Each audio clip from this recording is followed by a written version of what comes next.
Hello, welcome. Thanks for joining in, everybody. Today, I'm just going to look at a couple of things. Footwork drills, primarily. Footwork is the key. Part of each rank. I've got a little bit of a problem with footwork, mainly because of the way it's taught in Kyokushin or in martial arts in general.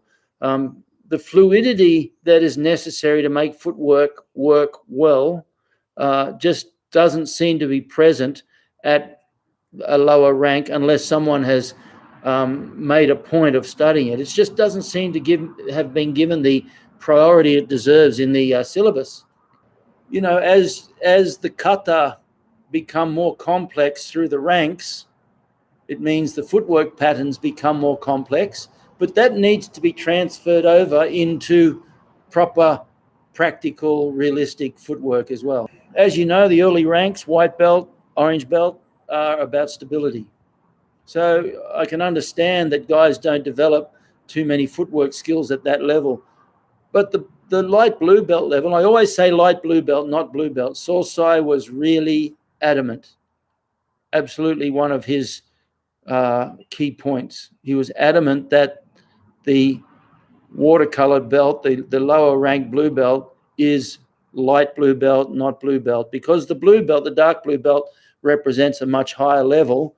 And Sosai was adamant that in Japanese they call it mizuiro obi. Mizuiro is light blue, the watercolor. The reason he was adamant is because light blue belt represents the level where you begin to develop smooth footwork, or you should anyway. So I'm going to look at some key footwork today.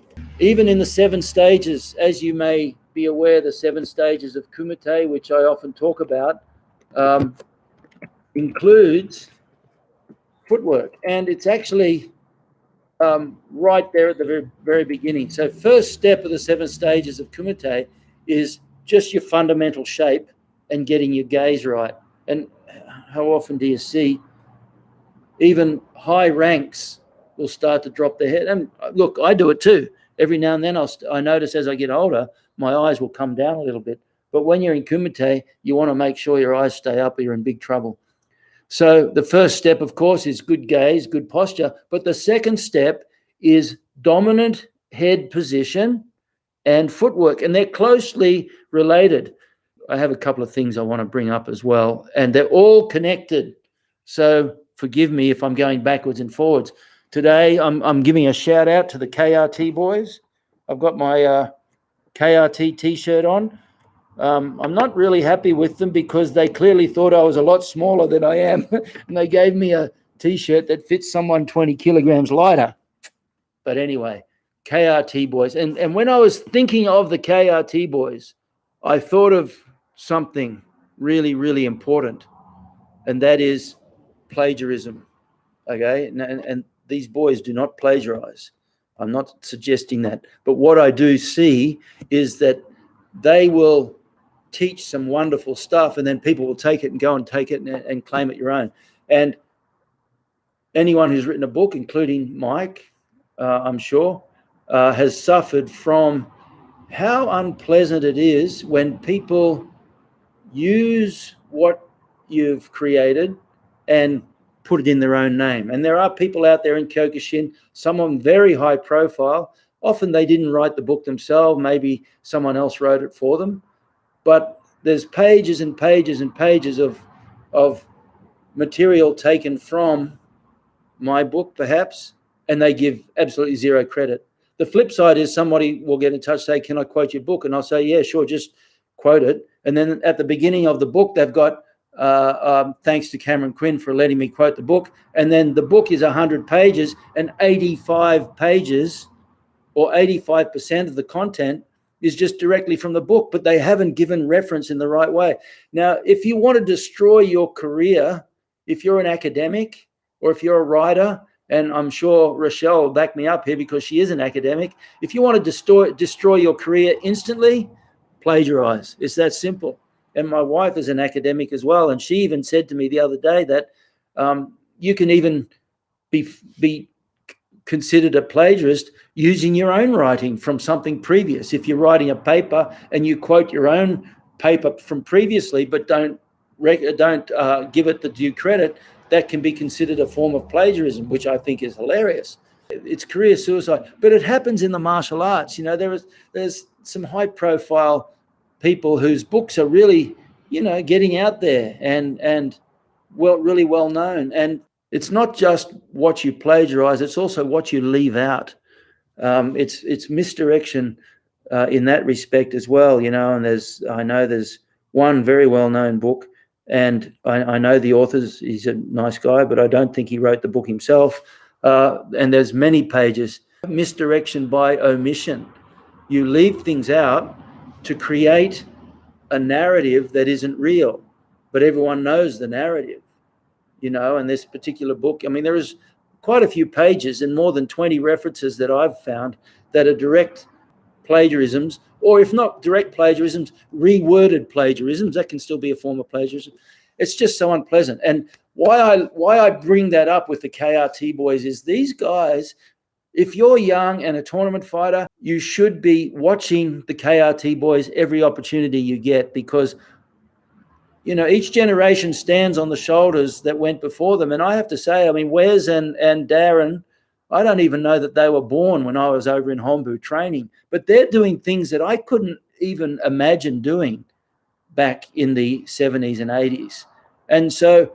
And I know that they would give credit to the guys that went before them, like the Michael Thompsons and the Nick DeCostas and people like that have inspired them. And I think one of the things that we as senior members of a martial arts group sometimes have trouble doing, that's letting go of the mantle of seniority and passing that bat, where you pass that mantle of skill to the people that came after you. What Wes, I haven't talked about for a long time, but what Wes and Darren do in the KRT is just wonderful. And it's not only do they borrow stuff that they've learned, they always give credit, and they're very creative. They're very unique in the way they approach everything. If you're young and a tournament fighter and you're not watching those guys, you're doing yourself a misjustice. But anyway, that's that.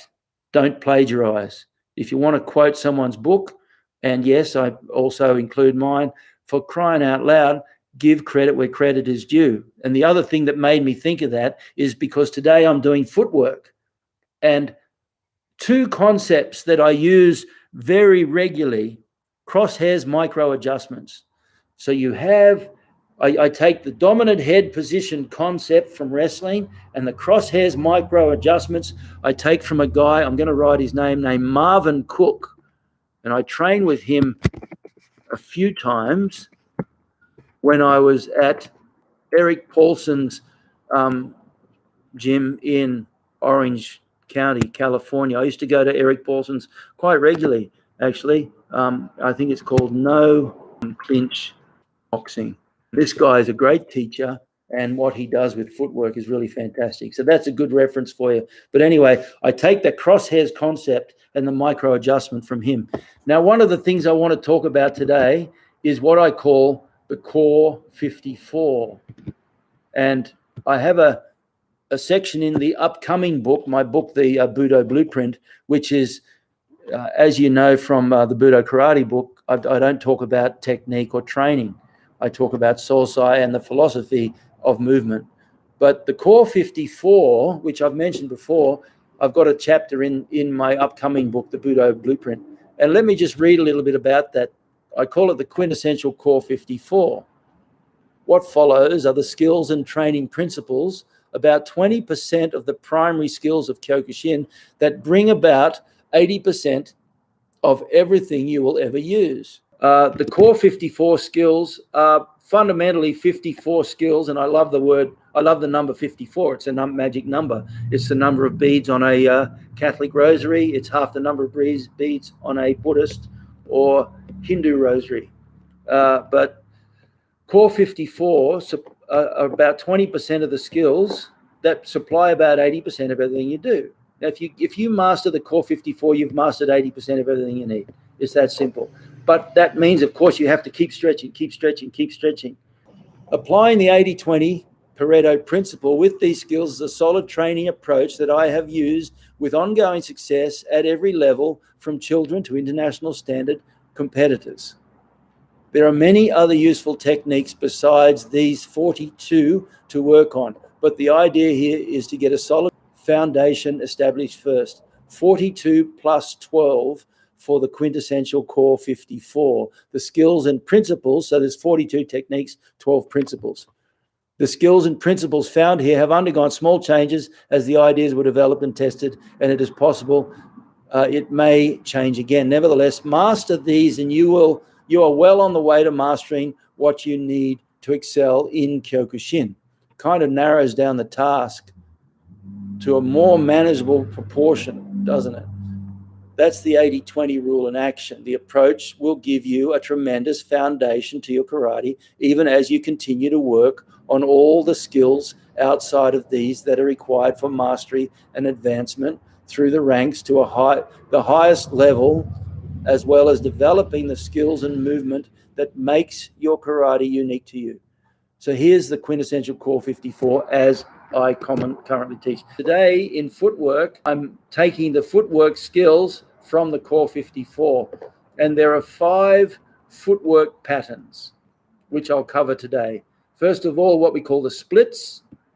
Splits we've been doing since the mid-80s, and even the idea of the splits was initially introduced to me by a good friend of mine, Tony Quinn, who I think Tony is pound for pound one of the best fighters, karate fighters and raw fighters, that he is so blindingly quick and so powerful at his skills.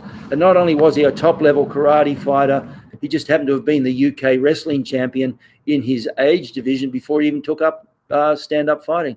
So anyway, Tony Quinn introduced me to the concept of the split in about 1987. I took it, and because he comes from a different style, the rules that he was normally fighting under were very different, but they're very applicable to what we did in Kyokushin. So I took those skills that he taught me, and I developed them in a way that made them very, very useful for Kyokushin.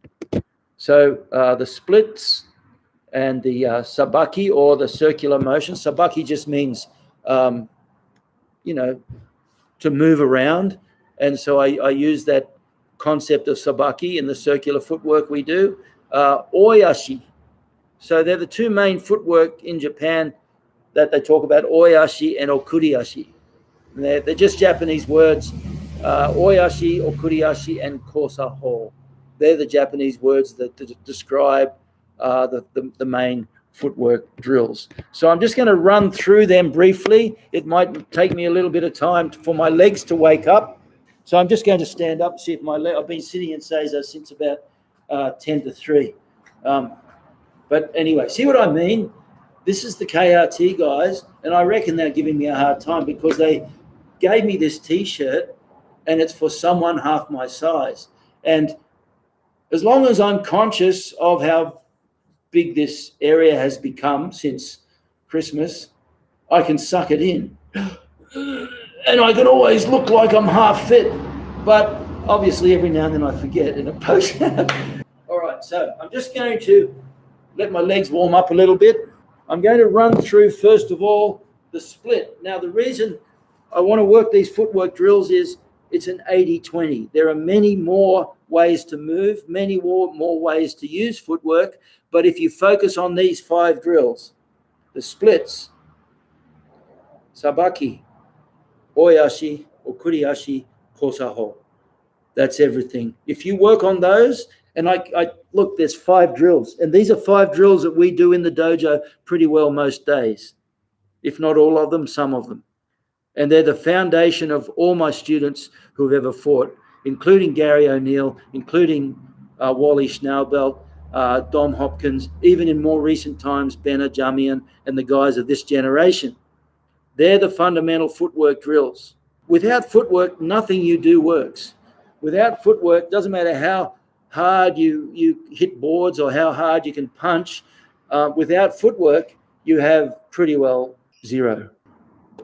the names that I mentioned, Wally Schnaubel, Gary O'Neill, Dom Hopkins, even Ben Ajamian, more recent generation guys. They all have great footwork, but footwork alone won't help, of course. You need to be able to back it up with good, solid technique. But good, solid technique is useless without good footwork. Okay, so this is what we will do to train the split. Okay, we'll start here like this. Really valuable for instructors. We'll start, this is in the warm-up in the class. We'll step forward, left foot. Step forward, right foot. We're drawing a V. Step forward, step forward, step forward, step forward, step forward. Okay? Step forward, rotate, and back. Step forward, rotate, back. How do you rotate? Rotational speed comes off the shoulder. So even at the very beginning, when you're working these drills as a part of a warm-up, you work the idea of rotating from the shoulder. Okay? Don't try and rotate off the knees or the feet. Always rotate off the shoulder, and that'll increase the realistic speed of it. So we're here. We step forward, step forward, step forward, rotate, step forward, rotate.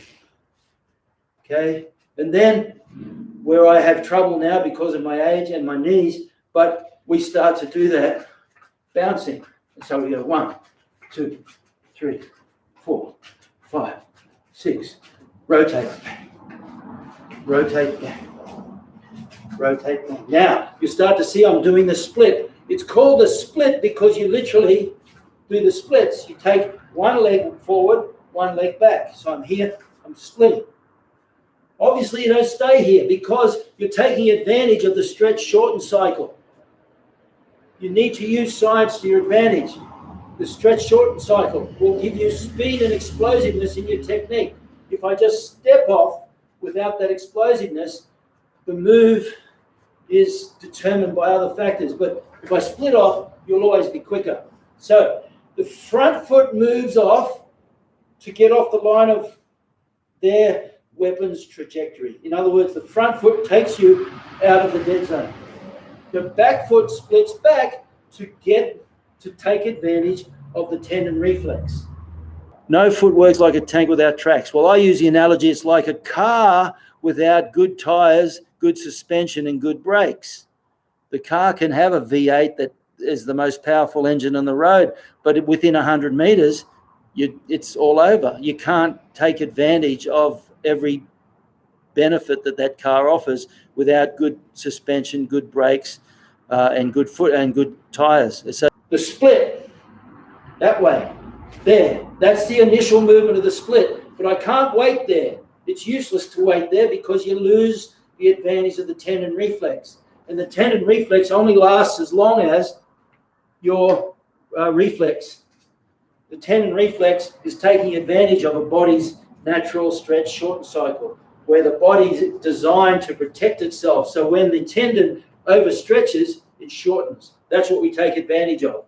So when I split left, I go boom. Notice I have Cox comb up. I split left. We practice it with a front kick. We drill with a front kick. Split left, rotate. Split left, rotate. You see my feet go. 1, boom. So when you're fighting, you're moving like this, and then when you move, you take advantage of that split, that stretch shorten there. So the first drill that we do, 1, 2, and then 1, 2, and then split and back. Split. See, left, because your left leg is already forward, it's easy. You just go boom, there. Right, you have to bring your foot back to yoi and then step off. So the right split looks like this. There. Again, boom. There. So you're still getting the tendon reflex off the back leg. The front leg becomes the back leg, pushes off there. So it's now like this. That's the right split. Left split. Right split. Okay, now we continue the drill. 1.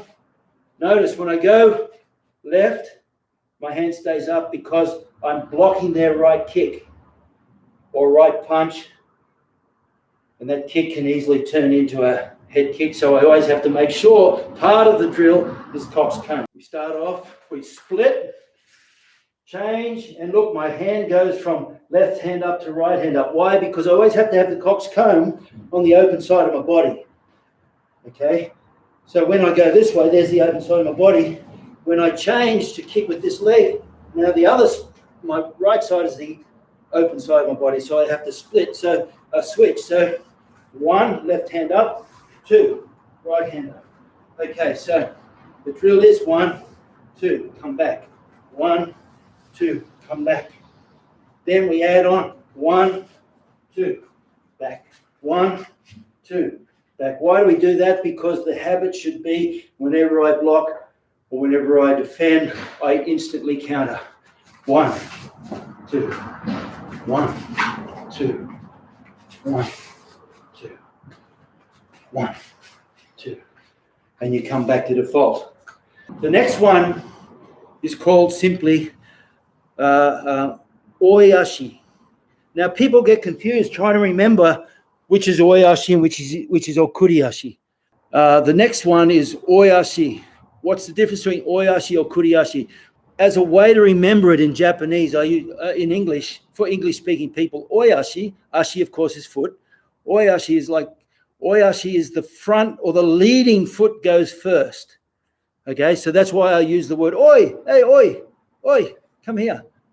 Think of it like that. Oi, come over here. So that's what you're doing is your front foot, if you're moving forward, it moves first and it's saying to the back foot, oi, come here. Front foot.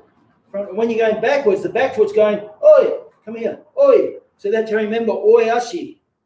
Okay, and okuriashi, the word okuri in Japanese comes from okuru, which means to send. Okay, so if you know your Japanese, you realize that okuriashi means you're sending that foot. So that's what you're doing. So if I'm moving forward in oyashi, the front foot moves first. And you always want to build what we call those arcs of tension. So when I step out, I never want to be flat-footed, 2 heels on the ground. We always teach the default position, knees bent, elbows in towards the front and up, dominant head position, and generally speaking, back heel off the ground, but always one heel off the ground. Sometimes it's the front heel when you're moving off like that. It can be the front heel. But you never want to have 2 heels on the ground because you're dead. 2 heels means you have no explosiveness in your footwork. So you always have 1 foot off the ground. So if I'm moving forward, the front foot goes, oi, come with me, like that. Oi, come with me. So that's oyashi. When I'm moving backwards, now the back foot has a turn to go, come with me. So the back foot moves first. Back foot moves first. When I go left, the left foot moves first. When I go right, the right foot moves first. And this is fundamentally so simple that people overlook it. But if you have students and you have a dojo, it will never hurt to spend a long time doing these footwork patterns. Like that. And then what we will do, which is I picked up from Benny Urquidez at a seminar of his in 1980, is we'll just work oyashi. He doesn't call oyashi, of course. He'll just step, and then he'll go turn. You turn the rotation, and then you can work your way around the dojo doing this. Oyashi, oyashi, oyashi. Turn. Okay. We have another footwork pattern. We tell the students never to step back more than 2 or 3 steps. Okay, it's inevitable that you'll step back sometimes, but you've got to get out of the habit of stepping back too much because you know there's only so far you go before you hit a wall. Okay, so what we do is when we're going backwards, we need to turn the corner. We go backwards, put our foot next to the other one to create that space and step off. Drawing a letter T, it's like there's a wall there. I can't go back any further. I'll hit the wall. So what I tell myself is use these lines of the jigsaw mats as an imaginary wall. I'm stepping back. As soon as I feel that line, I step off to the side. So I can be sparring. Boom. bang, and then as they come in, I never want to keep stepping back. I want to kind of suck them in a little bit. Yeah, boom, boom, boom, and I move off to the side, and then I use that rotational speed off the shoulder. There. And then you can hit back, or you move back, switch off, and then you can continue on that way.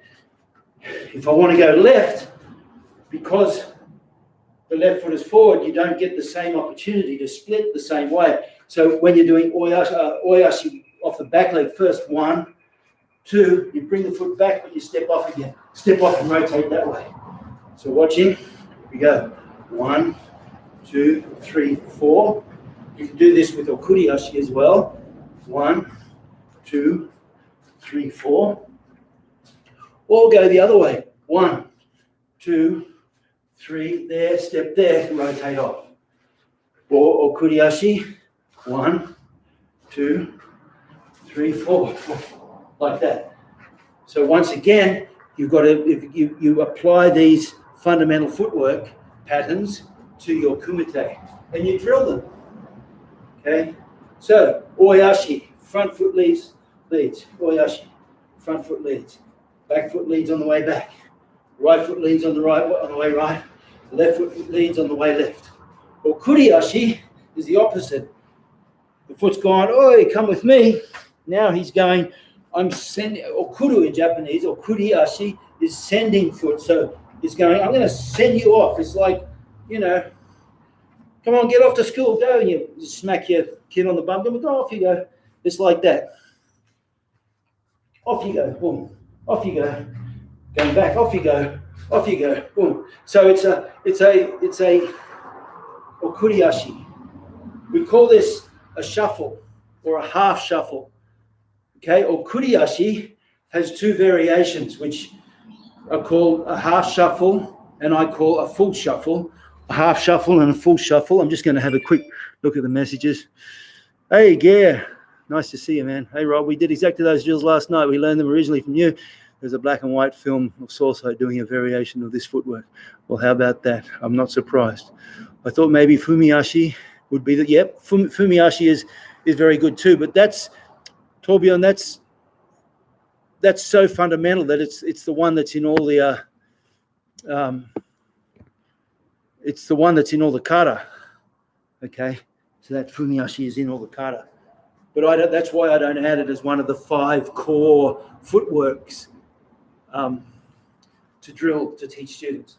Okay, so okuriashi in English, you could call it a shuffle, just like a shuffle. So I even teach in the warm-up for the children, even the littlest children, I do 3 important things. I skip, because if you can get kids to, from very young age, it's surprising how many don't even know how to skip. And then what I do is I gallop, which is a half shuffle. They'll go around the dojo galloping. Okay, I'll go left foot gallop. I'll go boom, boom, boom. Right foot gallop. Like that. So that's a good way to get kids to develop the proprioception to build up with okuriashi. Bang, bang. That's a half shuffle. I have used this half shuffle in, and I never want you to think that I'm trying to boast or show off, but because I haven't had enough fights in the street or in real life to ever imagine that I'm in the same league of some people that I'm thinking of who have had thousands more than me. But of all the footwork that I've used in real situations, it's this half shuffle or full shuffle that has been most useful for me because it's devastatingly deceptive. So half shuffle, okuriashi, okuriashi, okuriashi. Full shuffle, you step all the way through. Same thing. Notice my upper body doesn't change.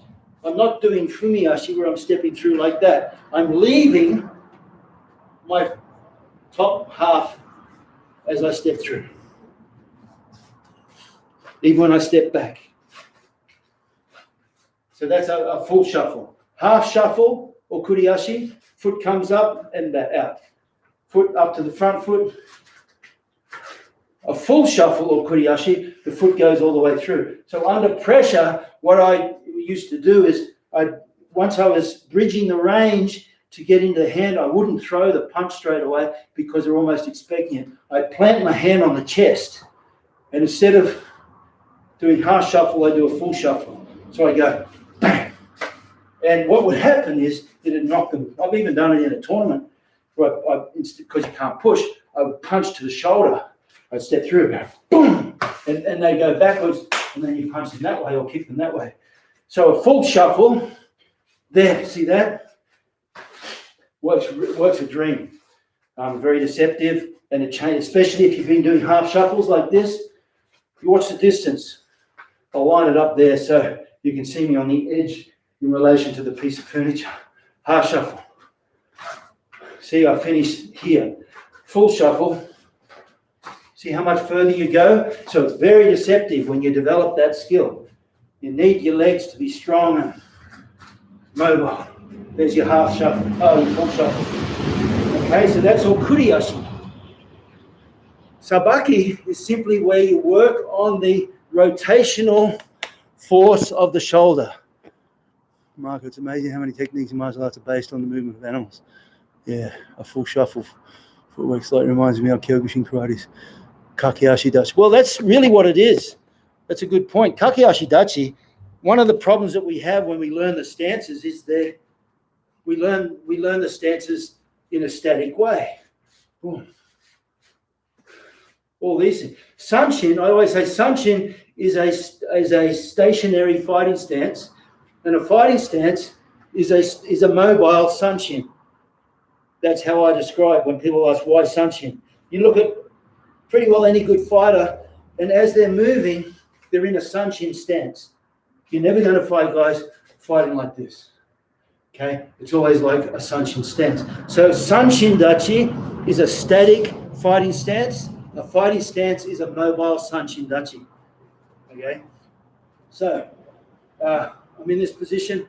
Sabaki is simply defending on a circular motion. So it may be that you're moving in a circle, taking advantage of the shoulder's rotational force. One of my students, Gary O'Neill, who took footwork to a level way beyond what I taught him. I teach him A, B, C, and D, and he'd go A, B, C, D, E, F, G, H, I. Okay, he was just a phenom who just really thought very deeply about everything that he ever did. He had to. He was 70 kilograms fighting guys 110 kilograms and beating them. But everything about Gary was based on good footwork. And he took these footwork drills and he took them to another level. So I give credit to Gary because I've been to seminars where he's teaching, and he teaches stuff well beyond what I ever taught him. But he also teaches stuff where I look around and there's maybe one person in the whole room has half an idea of what he's doing because their fundamentals aren't there. I remember I did a seminar some time back with someone, and I was there with one of the students, and we were warming up with these footwork drills, and no one could do the warm-up. So we were kind of stuck. We had to, on the quiet, change everything we'd planned because nothing we'd planned was going to work if they didn't have the fundamentals down.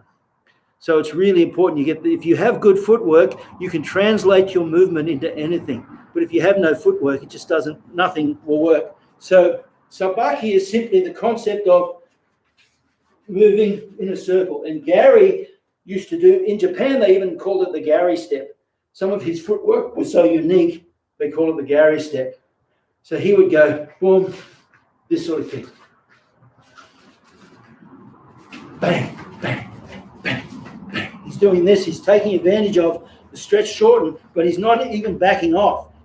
They're fighting there, and they're trying to hit him, and he'll simply go, whoop, bang, work off to the side, boom, bang, doing this sort of thing. I don't even try to learn that off me. One day I'll get Gary to come along and do a session on it. He'll be at our camp in October if you're around. But anyway, there you go. The circular motion is simply working on the idea of shoulder rotation. You never want to You never want to expose yourself. Marvin Cook says, hide your back foot. Now, he's a boxer, so it's different. In Kyokushin, you can't quite hide your back foot. You'll get your front foot taken out with a thigh kick. But the concept is the same. You never want to come too far over. Okay, so when you circle over, boom, you're changing angles.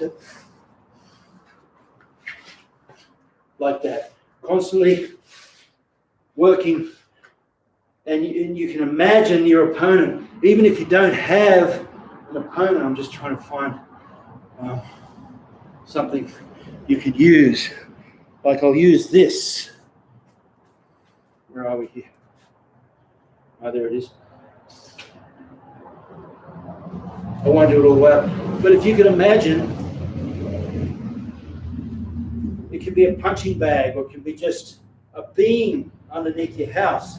And what you do is, as you move around, you constantly bring your head to what I call dominant head position, which means the focal length of both eyes is exactly the same. You never want to move off and look out the corner of your eye like that, other than when you're defending. When you're already here, move off. There are certain things you can do out of the corner of your eye, but for the sake of a fundamental drill, always work on dominant head position. Looking out the corner of your eye when you're using techniques across all 5 ranges is dangerous. It's that simple. If I'm looking out the corner of my eye, I'm open to being kicked and I'm open to being taken down on this side of my body. I need my head square. That's why wrestlers shape up like this, with everything square. Okay, so we take that dominant head position idea, and as you move around your imaginary opponent, you make sure that your default position always comes back to where your head is looking straight at my opponent all the time. Doesn't matter where you go. I'm constantly bringing my head back to that point.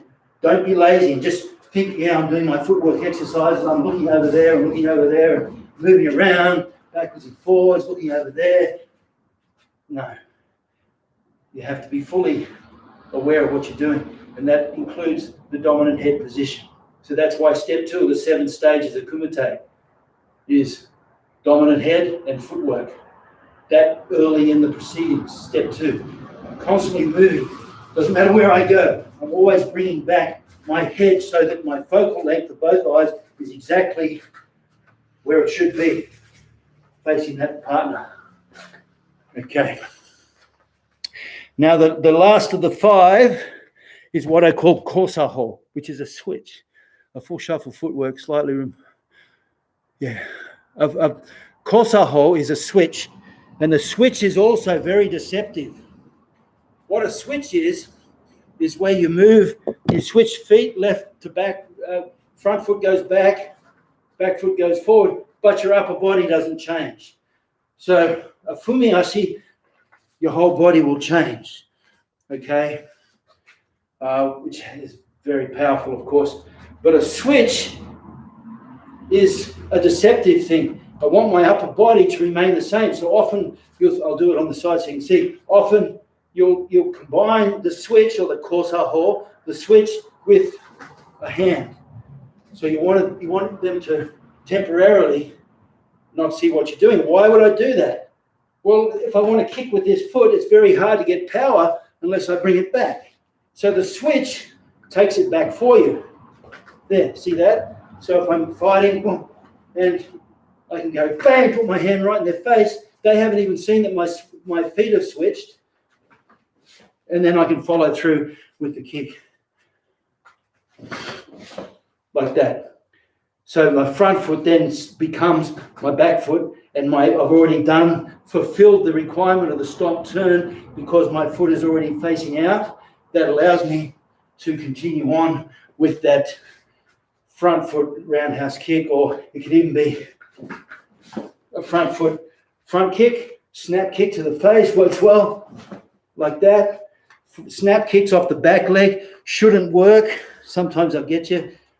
Mike Kenworthy got me a couple of beauties in the 1987 National Championships because I was silly.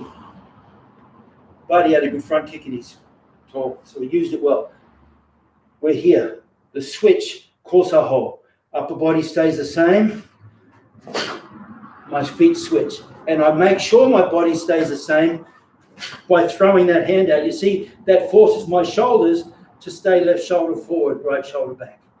And then I've set up for the front kick, a knee kick, a roundhouse kick, even a leg sweep. All works. So, warm-up drill.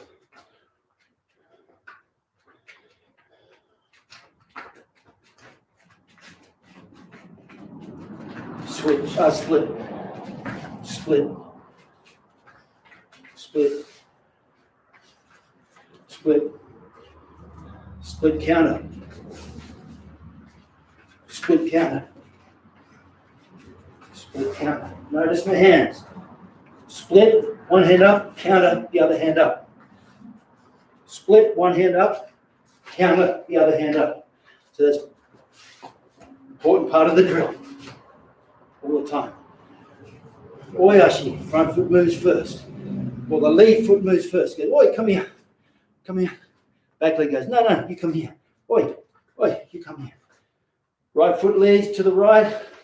Left foot leads to the left. And you start to do that as you move with dominant head position all the time. Well, kuriashi, back foot moves first to the front foot moves first to the back. Forward. So it's a shuffle. 1, 2, 1, 2, 1, 2. That's a half shuffle. Kuriashi. Full shuffle. Notice you need to be low and strong for that. You can't do the full shuffle with your legs straight. You get your legs kicked out. Strong. Drive. Finish. I never used okuriashi with a kick in my life.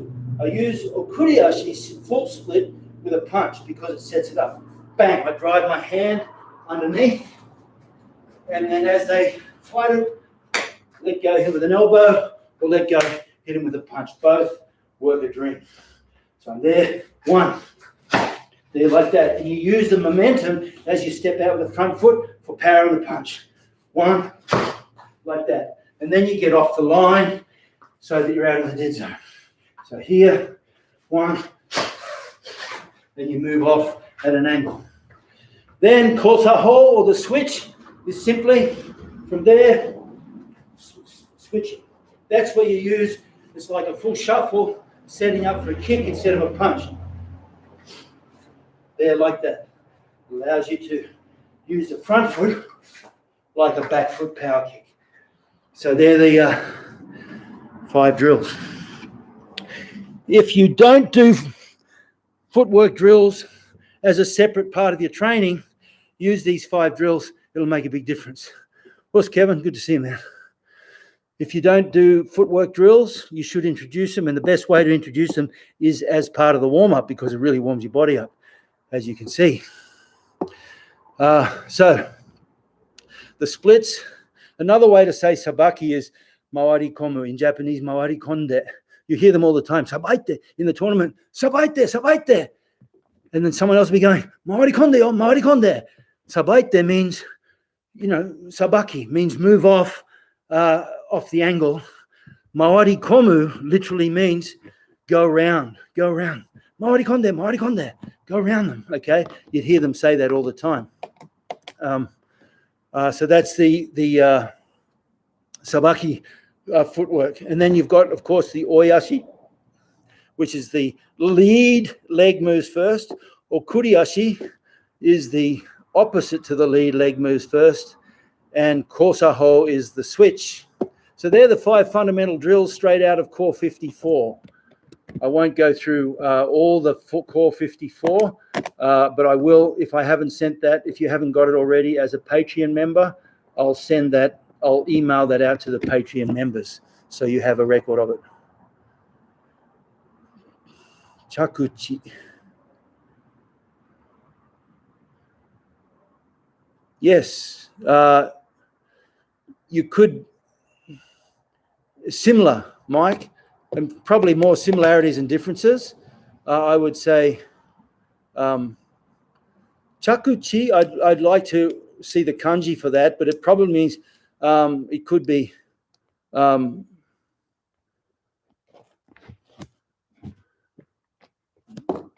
it could be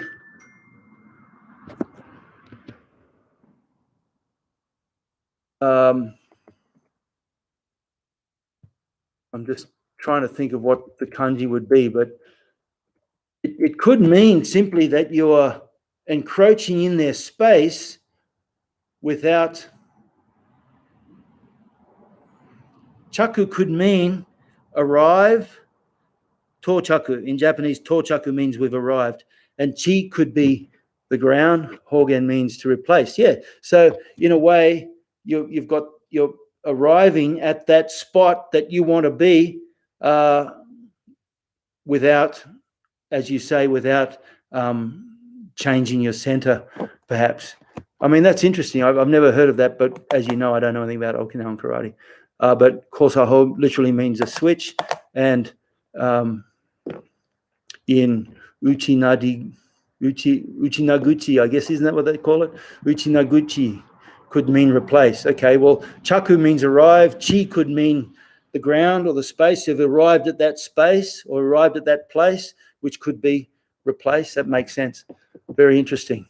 So they're the 5 footwork drills. And like I said, the better known students of the past from our dojo, and also more recent fighters as well, including Ben Ajamian, who's my chief instructor at my dojo. They have used these footwork drills very, very well. And it's just fundamental to everything we do. And so what happens is when the students get invited to go to another dojo or they get invited to teach somewhere, it's very reassuring for them, because if they don't know anything else in the whole world, they can always do a session on footwork and get mileage out of it. So the Core 54, I'll run through what they are. I won't run through the actual techniques. I'll keep that for the Patreon crowd. But the Core 54, there are 5 key stances, 5 footwork drills, 8 hand techniques, the core hand techniques, 8 core kicks, so that's 16 punches and kicks, and 16 body shapes to defend against those. So if you have a fundamental body shape to defend against the key 16 techniques that you see over and over and over and over and over in competition especially, then already you're on the way to being able to defend. Okay, so you've got 5 stances, 5 footwork patterns, 8 punches, 8 kicks, 8 defenses against those punches, 8 defenses against those kicks, and then you've got the 4 somatics. I know I talk about 5, but the 4 somatics are speed, cardiovascular endurance, flexibility, and strength. And of course, I add the what I call sturdiness, or the body conditioning. So what I've done with the Core 54 is I've taken those 4 somatics, 4 qualities of the body, and I've added 5 impact drills, 5 drills to help your body get strong. Because when you think about it, we do a lot of stuff to get strong with push-ups and all that muscular endurance and weight training.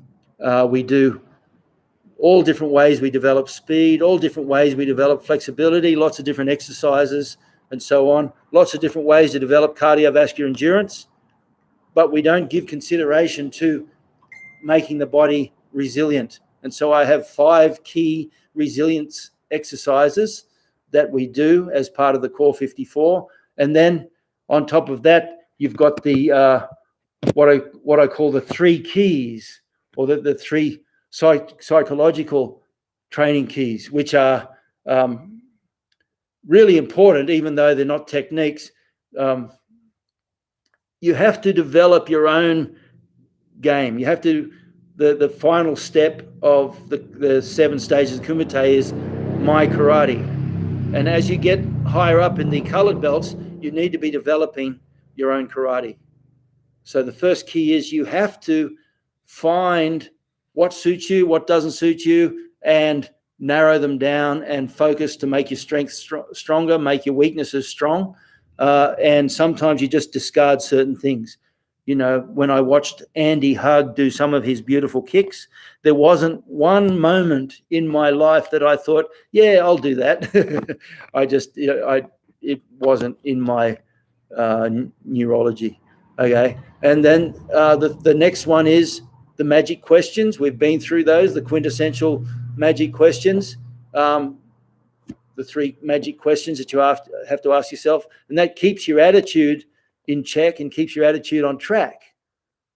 Okay. And that is included in the daily introspection. So the three keys are: develop your own primary go-to karate, introspect daily, not just about your technique, but about your attitude. Did you lose it? Did you get angry because some old lady in a little white car cut you off? You take it very personally when actually she just didn't even see you out the corner of her eye. Okay. And the third one is use a logbook in your daily training. So that totals 54. I call it the core 54. And I find when you apply those to your training, it makes a big difference. There you have it. Thank you, guys. Appreciate your time. I hope you got something out of that.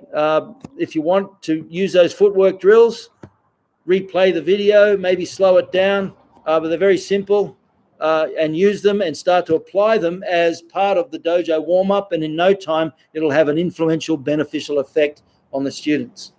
Thank you, everyone, for coming along. Appreciate your time. Next week, I'm sorry, it's highly doubtful that I'll be doing a live stream, simply because next Friday I'm moving house. And as you can see, well, no, you can't, but I've got an awful lot to move by Friday. So I don't think, thanks for staying up, Brad. I know it's pretty late there. So I don't think I'll be here next Friday. My apologies. I don't like to miss it. But anyway, thanks, Paul, Rochelle, Alan, Brad, Mike, Us. Thank you very much for your presence. I hope the book arrived safely. I think you said it did. Yep. Gareth, Marco, it was good on you. I have hours of fun ahead now. Yeah, good on you. Thanks, Tommy. Us. New Zealand. Suicide. Thank you very much. Us. Tigray. No worries. Paul from Germany. Good on you. Thank you. And Frederick from Sweden. Us. Thank you very much, guys. See you really soon. I'll stay in touch. But definitely, if not next Friday, the Friday after, I'll be doing a live stream. Long way to come. Just tell me with a box or two, but I appreciate the thought. I'll probably get a removalist. I think I'll need one. But next time I do the live stream in 2 weeks, it'll be from a new venue. So I'll have to find a place where I can do the stream from. If nowhere else, then it'll be from my lounge room until I find a place. Thank you. Us. Take care, everyone. See you soon. Don't plagiarize. Give credit where credit is due. And I'll see you. Us.